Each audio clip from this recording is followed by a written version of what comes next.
You already know the basic things you can't be doing as an attorney from an ethical standpoint, irrespective of whether the case is a drunk driving case or not. But what we've done for the subject matter this evening is taken real-world situations that, if you haven't experienced them already, the likelihood of you experiencing something like this at some time in your practice is extremely high. Many times in the issues we're going to be talking about, there is no right or wrong answer because either the Supreme Court hasn't addressed it yet or the ethics rules are just not clear and it has to be addressed in a case in the future.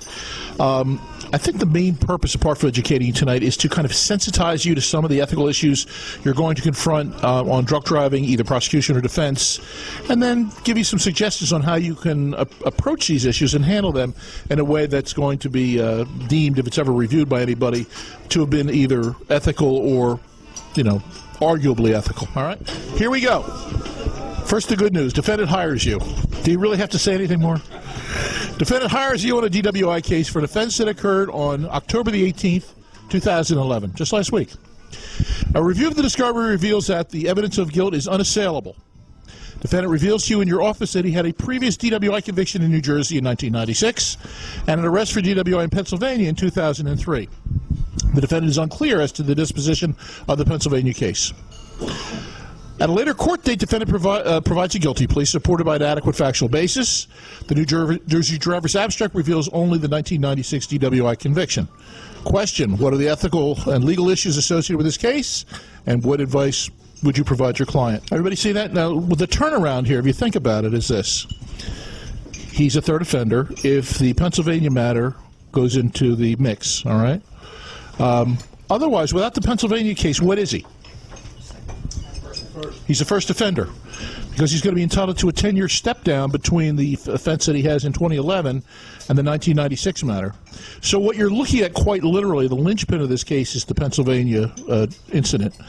Because without the Pennsylvania incident, if you take that out of the mix, there is no jail sentence associated with this. He's going to be treated as a first offender. With the Pennsylvania matter in there, he is a third offender, okay?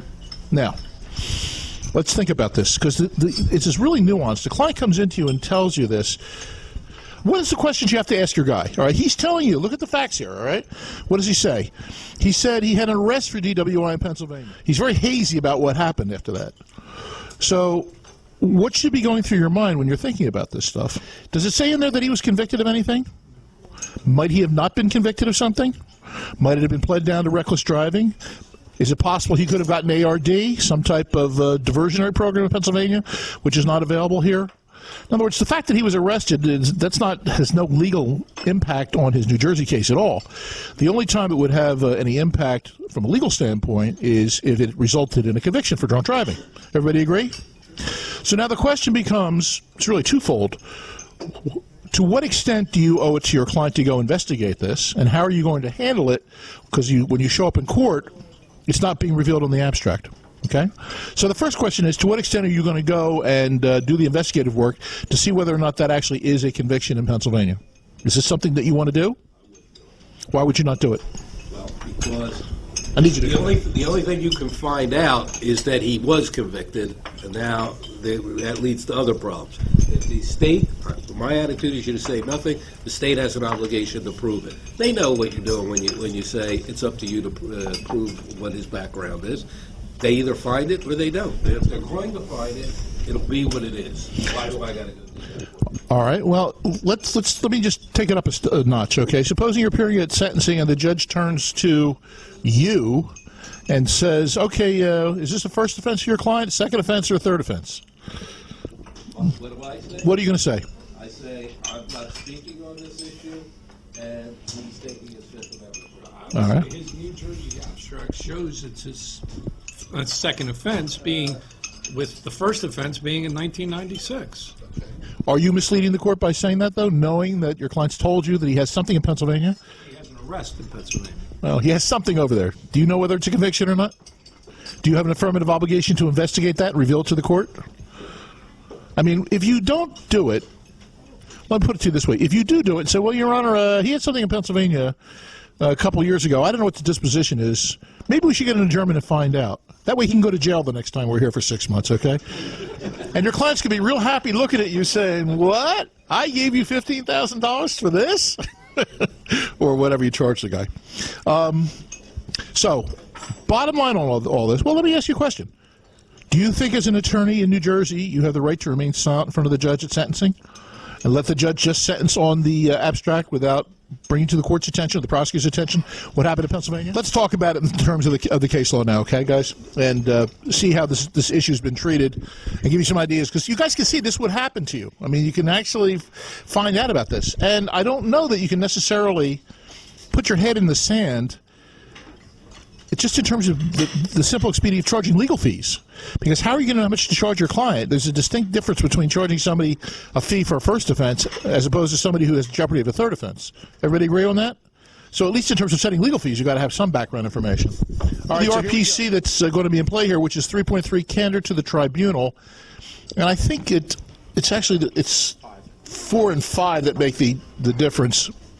5, fail to disclose to the tribunal a material fact, knowing that omission is reasonably certain to mislead the tribunal, except that it shall not be a breach of this rule if the disclosure is protected by a recognized privilege or is otherwise prohibited by law.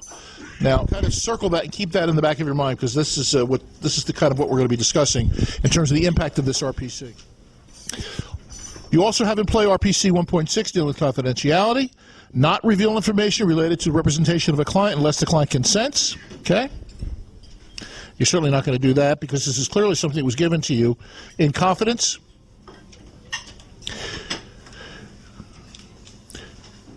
You have to do from committing a criminal, illegal, or fraudulent act that the lawyer reasonably believes is likely to perpetrate a fraud upon the tribunal.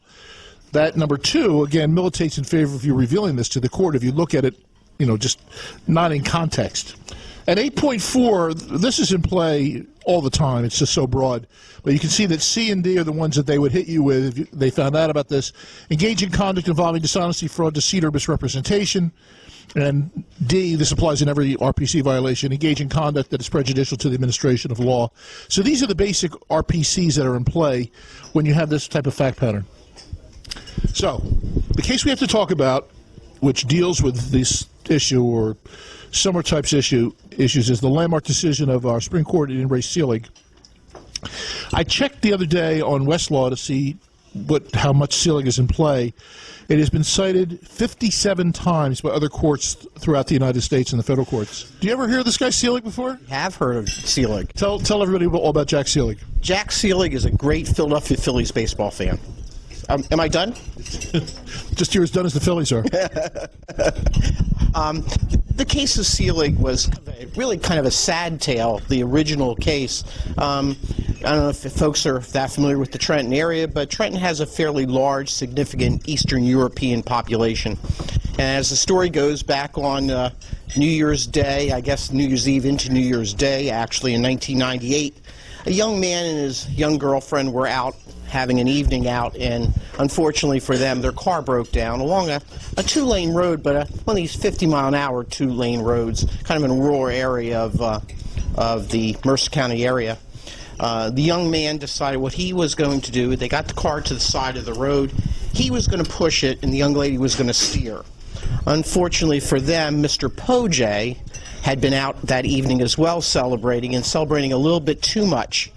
And again, very unfortunate circumstances. He was going down the road. He apparently didn't stay in his lane of travel, got onto the shoulder, killed the young man instantly who was pushing the car, and within a day or so, his girlfriend who was steering succumbed to her injuries. Mr. Pojay was charged thereafter with aggravated assault, death by auto, 2 counts of manslaughter, and basically appeared before the local municipal court judge, arraigned on the charges, bail was set, he was sent up to the county. Mr. Seelig apparently was contacted by the family about time. Within a month or so after the prosecutor's office got the case up the county, the local municipal police filed new charges against Mr. Pojay. They didn't have any evidence. He had fled the scene. So there was no possibility of convicting him or charging him with drunk driving, actually. But what happened is they charged him with failure to report an accident, leaving the scene of an accident, reckless driving.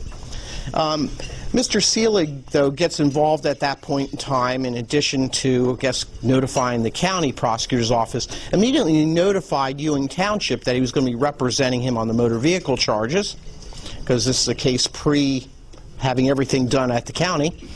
And what happened was, at that point in time, he indicated he wanted Mr. Poje brought back down to the municipal court to be arraigned on the motor vehicle charges.